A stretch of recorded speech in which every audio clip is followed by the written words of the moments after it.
اسی طریقے سے محبوب سبحانی حضرت مولانا شیخ عبد القادر جیلانی رحمت اللہ علیہ، جسے ہم پیرانے پیر کہتے ہیں، ان کے بھی پیرانے پیر بننے میں اور ولیوں کے سردار بننے میں اگر کسی کا کردار ہے تو سب سے پہلے ان کی ماں کا ہی کردار ہے۔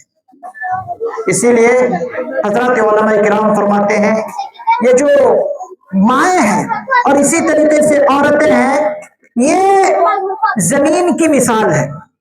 زمین اگر اچھی ہوگی، نشو نما ہوگی، سبز شاداب ہوگی، تو اس زمین سے پھل پھول جو نکلیں گے وہ بہترین پھل پھول نکلیں گے۔ اگر زمین بنجر ہو، چٹیل ہو اور بنجر ہو، بس خرابی خراب ہے، تو اس سے پودے جو نکلیں گے وہ اچھے پودے نہیں نکلیں گے۔ اسی لیے عورت جو ہے یہ زمین کی مثال ہے اور مرد کسان کی مثال ہے۔ کسان وہی سچا ہے اور وہی صحیح کسان ہے جو اپنے کھیتیوں کا صحیح دیکھ بھال کرے۔ اگر زمین اچھی ہے لیکن کسان اچھا نہیں، زمین کو دیکھ بھال کرتا نہیں، جو گھاس پودے نکلے ہوئے ان گھاس پودوں کو ایسے ہی چھوڑ دیے ہیں اور کیڑے مکوڑوں کو ایسے چھوڑ دیے ہیں، تو زمین کتنی اچھی ہو، کسان اگر اچھا نہ ہو تو وہ بھی صحیح اس سے فائدہ نہیں اٹھا سکتے۔ معلوم یہ ہوا کہ بچے کے لیے باپ کا ہونا اور صحیح دیندار باپ کا ہونا ضروری ہے، بچے کے لیے ماں کا ہونا، تربیت والی ماں کا ہونا، دیندار ماں کا ہونا بچے کے لیے ضروری ہے۔ یہ بچے کا ماں کے اوپر حق ہے۔ آج اللہ معاف فرمائے، ہم باپ ہیں تو باپ ہونے کے ناطے ہمیں جو اپنے بچوں کی صحیح تربیت کرنی چاہیے وہ تربیت نہیں کر سکتے اور نہیں کر رہے ہیں۔ ہم ماں ہیں تو ماں ہونے کی حیثیت سے ہمیں بچے کی جیسی تربیت کرنی چاہیے وہ ایسی تربیت نہیں کر رہے ہیں۔ اسی لیے ہم پر لازم اور ضروری ہے کہ اگر ہم ماں ہیں تو پھر ہمیں حضرت فاطمہ الزہرا رضی اللہ عنہا کا کردار اپنانا ہوگا۔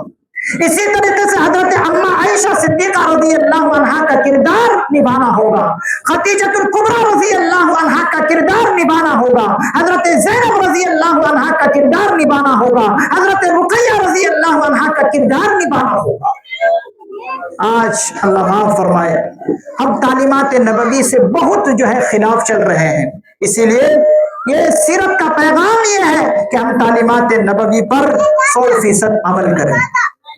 اسی طریقے سے ایک اور تقاضا حضور کے سچے شیدائی اور سچے عاشق ہونے کا یہ ہے کہ ہم حضور پر کثرت کے ساتھ درود پاک پڑھیں، کثرت کے ساتھ درود پاک پڑھیں۔ اگر ہم درود پاک کا نذرانہ کثرت کے ساتھ پڑھیں گے تو حدیثوں میں آتا ہے کہ اللہ کے پیارے حبیب صلی اللہ علیہ وسلم کی قربت اور نزدیکی ہمیں میسر کل قیامت کے دن ہوگی۔ ہم جتنی کثرت سے حضور پر درود پاک پڑھیں گے اتنے ہی ہم حضور کے قریب اور نزدیک بنیں گے۔ آج ہم اتنے کنجوس ہیں، بخیل ہیں کہ حضور کا نام نامی اور اس میں گرامی آتا ہے، ہم درود پڑھنے کے لیے تیار نہیں، ہم ہونٹوں کے ہلانے کے لیے تیار نہیں، جبکہ حضور کا نام اتنا میٹھا نام ہے کہ حضور ابھی دنیا میں آئے نہیں، دنیا میں آنے سے پہلے ہی حضور کا تذکرہ کتابوں میں کرتے چلے آئے۔ بھئی دنیا میں انسان آتا ہے تب اس کا تذکرہ چلتا ہے، لیکن ہمارے آقا حضور پر نور صلی اللہ علیہ وسلم ایسے ہمیں ملے ہیں کہ حضور دنیا میں آئے نہیں، حضور کا چرچا پہلے ہی ہو رہا ہے۔ آپ کتابیں پڑھیے، تاریخ پڑھیے، زبور نامی کتاب آسمانی کتاب ہے، اس میں حضور کا تذکرہ ملتا ہے۔ تورات نامی کتاب آسمانی ہے، قرآن کریم سے پہلے نازل ہونے والی کتاب ہے، تو تورات میں بھی حضور کا تذکرہ ملتا ہے۔ سیماہم فی وجوہہم من اثر السجود ذالک مثلہم فی التوراۃ ومثلہم فی الانجیل۔ تورات میں بھی حضور کا تذکرہ پہلے ہو چکا ہے، زبور میں بھی حضور کا تذکرہ ملتا ہے، اسی طریقے سے انجیل میں بھی حضور کا تذکرہ پہلے ملتا ہے، اور قرآن کریم کے تو ہر صفحے پر اور ہر صفحے کے ہر لائن پر حضور کا تذکرہ ملتا ہے۔ کتنے اللہ کے پیارے وہ حبیب ہیں کہ اللہ نے اپنا لقب رحمت للعالمین نہیں رب العالمین رکھا اور حضور کا العالمین رکھا۔ اللہ پورے جہان کے رب ہے اور اللہ کے پیارے حبیب ساری دنیا کے لیے رحمت ہے۔ کسانوں کے لیے رحمت ہے، کسانوں کے لیے رحمت، مزدوروں کے لیے بھی رحمت ہے، جانوروں کے لیے بھی رحمت ہے، ہر ایک مخلوقات کے لیے حضور کی ذات گرامی رحمت ہے۔ اس لیے قرآن کریم نے کیا فرمایا؟ وَمَا أَرْسَلْنَاكَ إِلَّا رَحْمَةً لِلْعَالَمِينَ۔ یہ پیغام تو یہ ہوا۔ اسی طریقے سے حضور کا ایک پیغام یہ ہے کہ نمازوں کی پابندی رکھو۔ نمازوں کی پابندی رکھنا حضور سے سچی محبت کی علامت ہے۔ وہ اس لیے کہ جب حضور علیہ السلام دنیا سے پردہ فرما رہے تھے تو ہم اور آپ دیکھتے ہیں کہ جب کوئی انسان دنیا سے جاتا ہے تو جو اہم چیز ہے اس چیزوں کے بارے میں وصیت لکھتا ہے کہ مجھے یہ وصیت کرنی ہے، فلاں بیٹے کے لیے یہ زمین ہے، فلاں بیٹے کے لیے یہ ہے، فلاں بیٹے کے لیے یہ ہے۔ تو اہمیت والی چیز کی وصیت آخری وقت میں کی جاتی ہے۔ حضور علیہ السلام کی ذات گرامی کو دیکھیے، حضور جب دنیا سے جا رہے ہیں تو آخری وصیت کیا کر رہے ہیں؟ امپورٹنٹ اور خصوصی چیز جس چیز کی ہے وہ یہی ہے کہ نماز حضور کو پیاری ہے۔ حضور نے کیا فرمایا تھا آخری وقت میں؟ الصلاۃ الصلاۃ وما ملکت ایمانکم، کہ دیکھو میری امت کے لوگوں، نماز کی پابندی رکھنا اور اپنے ماتحت میں جو لوگ ہیں ان کا خیال رکھنا۔ معلوم یہ ہوا کہ نماز میرے نبی کی آنکھوں کی ٹھنڈک ہے۔ قرۃ عینی فی الصلاۃ، یہ حدیث ہے۔ حضور نے فرمایا اگر کوئی امتی میری آنکھوں کو ٹھنڈک پہنچانا چاہے تو وہ نماز کی پابندی کرے اور میری آنکھوں کی ٹھنڈک کو پہنچائے۔ آج ہم نماز سے غافل ہیں۔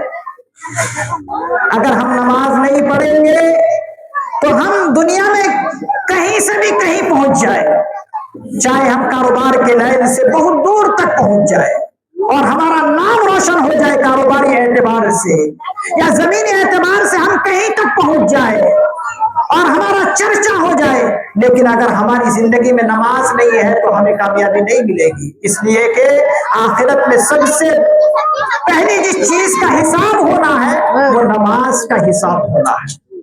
اسی لیے نماز کی پابندی رکھیے۔ اسی لیے ایک شاعر نے کہا کہ جو نماز نہیں پڑھتا وہ اللہ کے غضب کے مستحق ہے، وہ اللہ کے قہر کے مستحق ہے، وہ اللہ کے عذاب کے مستحق ہے۔ ایک شاعر نے کہا یہ کہا عبادت نبی کے سبھی پہ لازم ہے اس جہاں میں، عبادت نبی کی سبھی پہ لازم ہے اس جہاں میں، نہ مانا جس نے یہ حکم محکم، یعنی جو شخص اس حکم کو، جو کہ ایک مضبوط حکم ہے نماز کی پابندی کرنا، عبادتوں کا خیال رکھنا، ایک مضبوط دلیل ہے اور مضبوط حکم ہے اللہ کا، اگر یہ نہ مانے تو نہ مانا جس نے یہ حکم محکم، وہ بندہ حق کے عتاب میں ہے، عتاب یعنی اللہ کے عذاب اور اللہ کے قہر کے وہ شخص مستحق ہے۔ اللہم احفظنا، اللہ ہماری حفاظت فرمائے۔ اللہ جب غضب میں آتے ہیں، اللہ جب غصے میں آتے ہیں تو کسی کو چھوڑتے نہیں ہے۔ فرعون کتنا بڑا بادشاہ تھا دنیا کا، اس کو اللہ نے غرق کر کے رکھا۔ قارون کتنا بڑا بادشاہ تھا، مالداری کے اعتبار سے اللہ نے اس کو زمین میں دھسا دیا۔ اسی طریقے سے حامان اور شداد، یہ بڑے بڑے لوگ دنیا کے رہے ہیں ناموں کے اعتبار سے، لیکن اللہ نے ان کو تہس نہس کر کے رکھ دیا۔ تو اللہ کے غضب سے ہر وقت بچنے کی ضرورت ہے۔ اور یہ نماز ایک بہت نرالی حضور کی سوغات ہے جو معراج پر جا کر حضور نے اپنی امت کے لیے لے کر آئے ہیں۔ یہ بہت ہی اہم سوغات ہے اس امت کے لیے۔ اسی لیے ایک شاعر نے اس کو ایک شعر میں اس طرح کہا ہے، معراج